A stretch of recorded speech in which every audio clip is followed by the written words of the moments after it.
Last week, Tulsi Gabbard announced her bid to run for president, and it has really kind of been received with some mixed reviews and mixed feelings by people on the left. Um, Tulsi Gabbard is probably the most well-known progressive outside of Bernie Sanders, Alexandria Ocasio-Cortez, and Elizabeth Warren. And as a progressive, she actually joins Warren and Richard Ojeda in the race. Um, but she has some issues, and they're legit issues, despite what her fan base seems to believe. Uh, when it comes to her domestic policy and her domestic policy views, she's really been great. Her voter record's great. I mean, she does have an issue, which I'm going to get to toward the end of this video. But it's her foreign policy that is a little concerning. Because, let me just start right off the bat. Her support of drones is something that's bothering progressives. Is something that bothers me. I wouldn't say it's at the top of the list, but she did support President Obama's drone policy. Um, Another thing she has supported in a wishy-washy way is torture. She went on Indian TV about 4 years ago and said, "Hey, we don't want to. We want to treat everybody humanitarianly, but then she provided this scenario that was very similar to one Sam Harris provided in his justification for torture, where if she were president and lives were at stake, and we had 1 hour, and this person, the suspected terrorist, had to be tortured to get information to save American lives, she would do it." The problem with that is that scenario is not plausible. It's not likely. It isn't. It's this 24 scenario, which I love. 24 is one of my favorite shows, but as realistic as 24 is in some ways, is unrealistic in others, and this is one of the ways it's unrealistic. That scenario has never been shown to actually have happened, nor does it seem likely ever will happen. And she gave some very vague answers about the report that was done on the torture program during the Bush administration.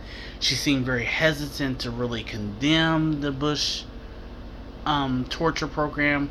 So that is concerning. Another thing that's concerning is just her overall rhetoric at times.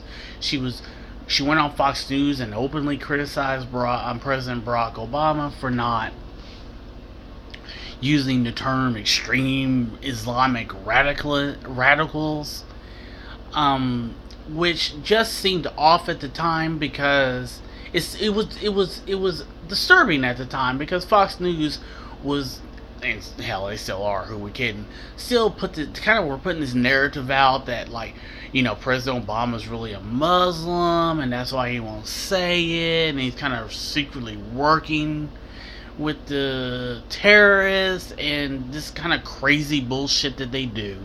The shit that the right-wing fever swamps love to swim in. And whether it was wittingly or unwittingly, she kind of went on to her going on Fox News and saying what she said kind of bolstered that and kind of buoyed that. And I would say unwittingly, but she had to be made aware at some point that's what was going on, and she kind of continued to do it. So that's bothersome.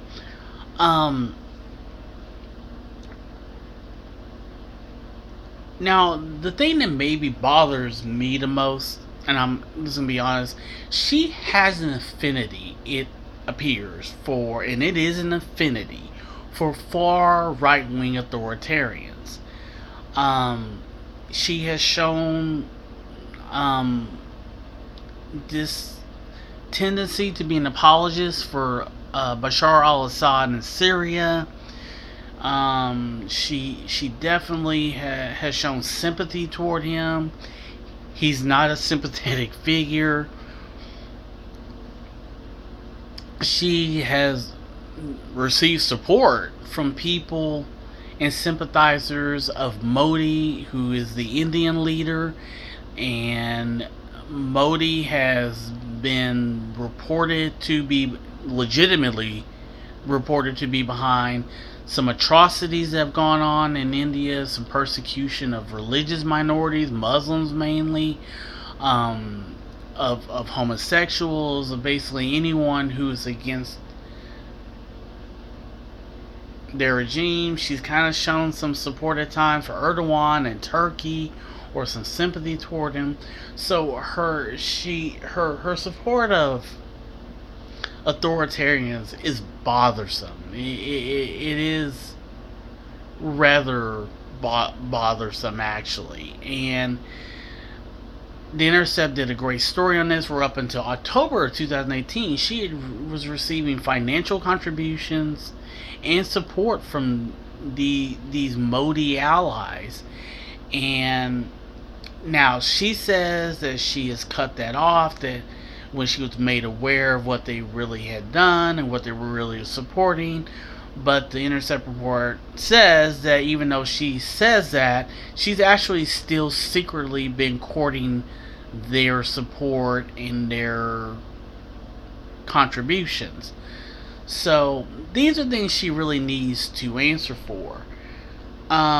Another thing that has been brought up has been her comments in the past on the LGBTQ community.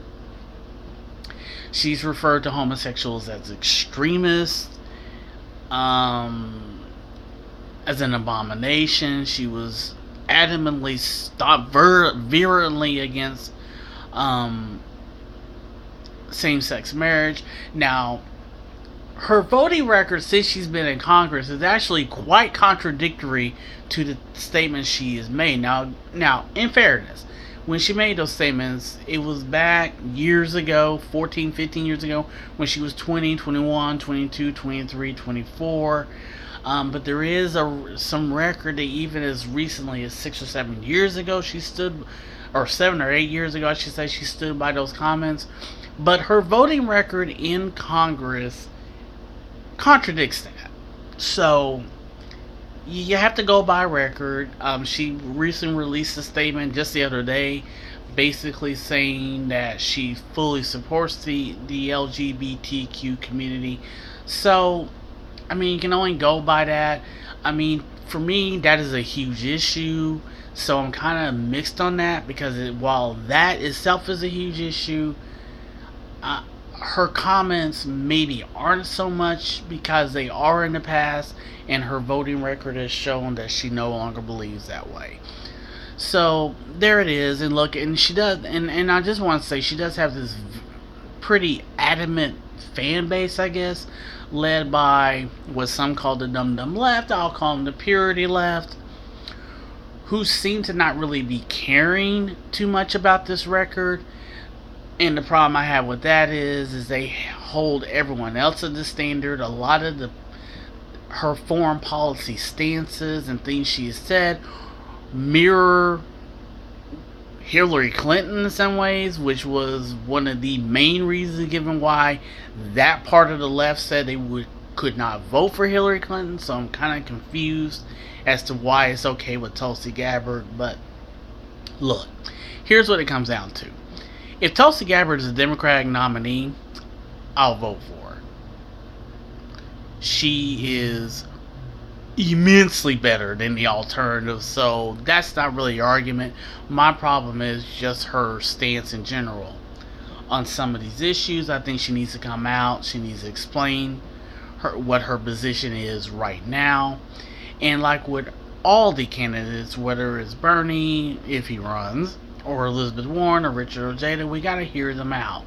And if we're going, but the criticisms of her are fair.